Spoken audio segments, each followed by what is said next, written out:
Deputy Micheál Martin, please. Thank you, Ceann Comhairle.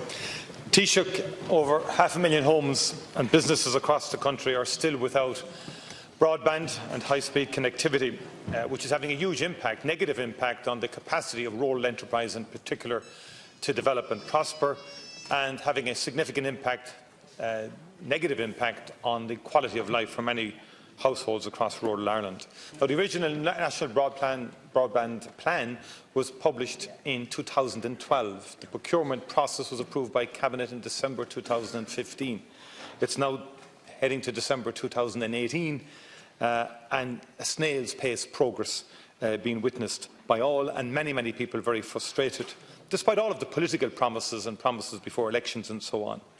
Now, the procurement process, as we know, has become mired in controversy, and we've had the report now from the independent auditor Peter Smith, which I've been going through just prior to leaders' questions. And what stands out really is the extraordinary level of, dare I say, connectivity between Granaghan McCourt and the former minister. 18 meetings, 9 telephone calls and 5 dinners. The majority of all of those, particularly the 12-minute phone call, were clearly on the broadband plan. And to me, it's a series and a level of engagement that's without precedent in terms of a bidding process, in terms of a ministerial involvement with a lead bidder. I think it's extraordinary by any yardstick, and one has to question why Mr. McCourt would feel it's unnecessary to be in such regular engagement with the lead minister. And I think the auditor does acknowledge that those meetings gave rise to concern, and he also says that he unequivocally cannot state that the broadband procurement process was not discussed, I think, during 2 of those particular dinner meetings that occurred. It's also important to put on the record that the New York meeting in particular dealt with the character and nature of the consortium. And I would ask the Taoiseach, because the independent auditor doesn't deal with this, it seems to us from any objective reading that the lead bidder changed, essentially. The character and composition of the consortium changed.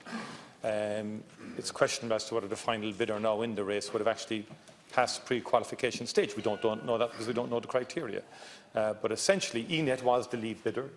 That changed with the sale of ENET, and Mr. McCourt's investment fund became the lead bidder. So you have an investment fund with a list of subcontractors that are now the final bidder in the race, as opposed to a number of major telcos initially. That does raise question marks around the capacity to drive this through. And I would ask the Taoiseach, is he satisfied that the final bidder is the same as the original bidder, if you like, Thank you, Deputy. Consortium that originally pre-qualified? Can he indicate to me, in terms of the economic evaluation that I'm told is underway, when did that economic evaluation start, who commissioned it, and who is conducting the economic evaluation that's parallel to the tender evaluation process? And what are the new timelines and deadlines now for the rollout of broadband to rural Ireland? Very quickly, you're saying it's well known and well aired that the consortium changed. But how is that acceptable? That someone goes through pre-qualification, goes through the 3 stages, and at the 4th and last stage, hi presto, a new consortium emerges, and that's fine. Sure, we all know about it, don't we? That needs explanation, Taoiseach. It genuinely needs explanation. It's not covered at all and dealt with at all by this report. It's a very fundamental question in terms of how we do bidding processes of this kind. Secondly, let's be clear, the Minister was aware of the subsidy issue, because it's documented on page 17. The former Minister was in attendance to emphasise that he could not bring the potential subsidy likely to be sought on foot of the bidder's proposal to government for approval. So he's actually in there with the officials, fair enough in one sense, arguing with the bidder as to the level of subsidy. But this is the same bidder, and I'm not casting any aspersions on the former Minister, but this is the same bidder that he's also parallel having dinner with. It doesn't, to me, stack up.